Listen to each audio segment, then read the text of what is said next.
కడప జిల్లా బద్వేల్ డివిజన్ పరిధిలోని కాశీనాయన మండలంలోని నరసాపురం గ్రామంలో ఇటీవల అంబులెన్స్ సిబ్బంది నిర్లక్ష్యంతో మాబూపీరా అనే యువకుడు మృతి చెందిన విషయం తెలిసిందే. ఈ విషయం తెలుసుకున్న బద్వేల్ మాజీ ఎమ్మెల్యే విజయమ్మ మృతుడి కుటుంబ సభ్యులను పరామర్శించారు. ప్రభుత్వం ద్వారా అన్ని విధాలా ఆదుకుంటామని ఆమె హామీ ఇచ్చారు. అంబులెన్స్ సిబ్బంది నిర్లక్ష్యంతో యువకుడు మృతి చెందినట్లు కుటుంబ సభ్యులు ఆమెకు తెలిపారు. అనంతరం ఆమె ప్రాథమిక ఆరోగ్య కేంద్రాన్ని సందర్శించారు. అక్కడి వైద్యురాలితో యువకుడి మృతి గురించి ఆరా తీశారు. జిల్లా వైద్యాధికారికి అక్కడి నుంచే ఫోన్ చేసి ప్రజల ఆరోగ్యం పట్ల నిర్లక్ష్యం వహించే ప్రతి ఒక్క అధికారిపై చర్యలు తీసుకోవాలని కోరారు. రాత్రి సమయంలో ఒక నర్స్ వాచ్మెన్ నియమించాలని తెలిపారు. ఇలాంటివి పునరావృతం కాకుండా చర్యలు తీసుకోవాలని ఆమె కోరారు. ఇక్కడ హాస్పిటల్కి వచ్చాను సార్, ఇది ఎంక్వైరీ చేశారా? ఇక్కడ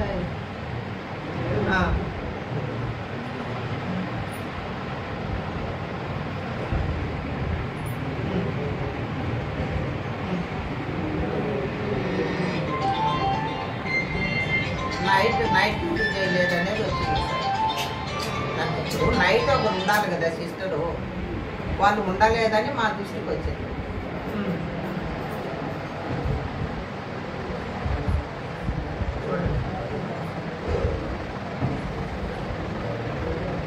కొంచెం చూడండి ఏమంటే రిమోట్ ఏరియా ఒకటి, ఇక్కడ అంతా అన్ఎడ్యుకేటెడ్ పల్లెలు, ఏదైనా పాము కాటు కొంచెం ఎమర్జెన్సీ ఉంటాయి కదా సార్, దూరాభారం పరిగెత్తుకుంటూ వస్తారు.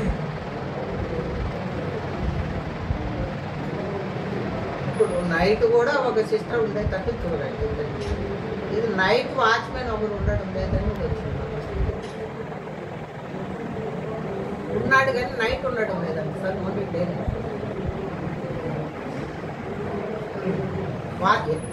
ఎవరో ఒకరు ఎఫ్ఎన్ఓనో ఎవరో ఒకరు నైట్ ఉంటే ఇప్పుడు అదే కమ్యూనిటీ. ఇప్పుడు వాళ్ళు ఏమంటారు అన్ఎడ్యుకేటెడ్ కాబట్టి వాళ్ళు అంబులెన్స్ వాళ్ళు ఏమంటారు మా కాల్ సెంటర్కి ఫోన్ చేసుకుంటే మేము వచ్చింది మా నిధులు. వీళ్ళు అన్ఎడ్యుకేటెడ్ కాబట్టి ఏ కాల్ సెంటర్కి అందులో ఎమర్జెన్సీ వాళ్ళ తాపత్రం వాళ్ళ దాంట్లో ఉంటారు. ఇప్పుడు ఎవరిని ఏమనలేదు, ఇది కమ్యూనికేషన్ గ్యాప్తోనే వచ్చింది.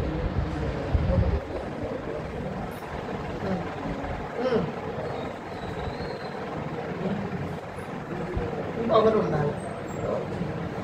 నైట్ ఎవరో ఒకరు ఉంటే వాళ్ళు వచ్చి చెప్తానే డాక్టర్లు ఎవరో ఒకటి పిలిస్తే అంబులెన్స్ కానీ ఇమ్మీడియట్గా ఉండేది.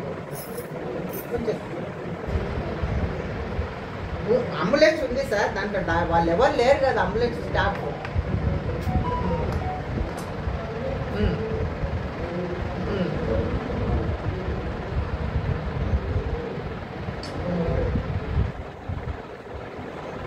అందులో ఎమర్జెన్సీ కొంచెం చూడండి సార్.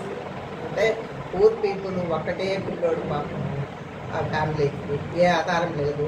అందులో యంగ్ 24 years, ఆ ఫ్యామిలీ కూడా అక్కడ ఒకటే ఆధారం పాపం.